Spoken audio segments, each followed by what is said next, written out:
Hello बच्चों, let's read a given question. The question says given below are two statements. One is labeled as assertion A and the other is labeled as reason R. Assertion A given a pendulum clock when taken to Mount Everest become fast. Reason given है the value of g, that is acceleration due to gravity, is less at Mount Everest than its value on the surface of Earth. In the light of the above statements, choose the most appropriate answer from the options given below. Option A given है both assertion and reason are correct, but reason is not a correct explanation of assertion.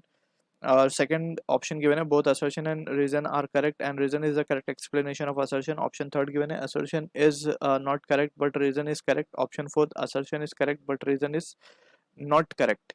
So to understand this question, we need to understand about the concept of pendulum, and to be precise we are talking about simple pendulum over here.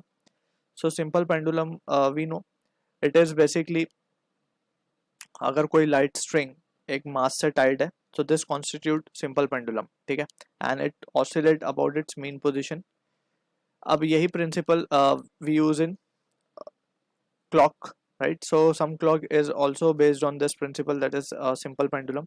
So यहाँ पे हमें simple pendulum का time period पता होता है, that is it is 2 pi under root of L by G, where L is the length of the string and G तो acceleration due to gravity है, right? So this is the basic point we need to be clear with. अब यहाँ पे हमें बोला गया है pendulum जिसको हम माउंट एवरेस्ट पे ले जाएं तो फास्ट हो जाती है.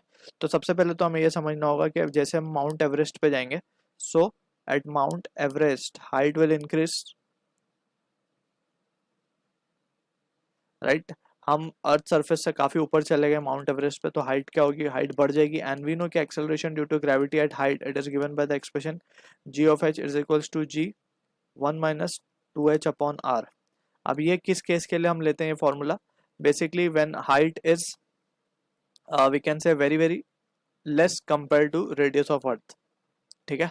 सो यहाँ पे मेंशन कर देते हैं when height is much much less than R, क्योंकि हमें पता है माउंट एवरेस्ट की हाइट अप्रोक्सीमेटली अराउंड 9-10 किलोमीटर्स होती है and radius of earth is 6400 kilometres, right? So in compare to that we can say height is negligible. सो ये formula we can see, और यहाँ पे हम देख सकते हैं कि जो हाइट है it keeps on decreasing, right? As we go higher and higher in altitude we can say height जो एक्सेलरेशन ड्यू टू ग्रेविटी है वो कम होगी. एंड दिस इम्प्लाइज दैट के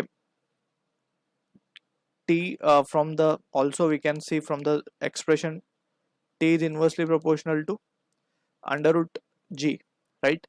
So अगर g कम होगा हाइट पे जाते जाते तो t की वैल्यू क्या होगी, बढ़ेगी, right? This implies that t will increase, और अगर t increase होगा so जो क्लॉक है वो क्या हो जाएगी, स्लो हो जाएगी. So this implies that clock will be slower compare to earth surface, ठीक है ना. तो असर्शन में बोला है pendulum clock when taken to mount Everest become fast, so that is incorrect, right? So incorrect means false बोल सकते हैं हम इसको.